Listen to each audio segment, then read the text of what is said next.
hedder Anders. Jeg er spinninginstruktør. Jeg skal køre mere til Spil for Lungerne til efteråret. Jeg glæder mig rigtig meget til at fyre en time af med en endnu ukendt DJ. Det plejer at være en kæmpe fest.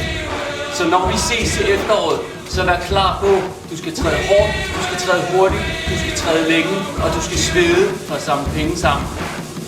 Og i stedet for at jeg skal sidde heroppe på cyklen og fortælle en masse om, hvor fed jeg selv synes jeg er, så har jeg spurgt nogle andre om, hvad de synes om mig som spinninginstruktør. Super fed musik.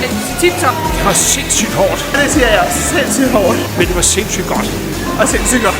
Fantastisk instruktør. Det var godt, at jeg satte min vattal ned, ellers var jeg blevet på buset. Nogle sindssygt gode intervaller. Meget motiverende. Det er kun de fede, der sveder, når man har kørt med Anders.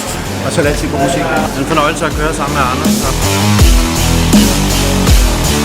Jeg glæder mig rigtig meget til at se jer til Spil for Lungerne. Make a big noise playing in the street, gonna be a big man.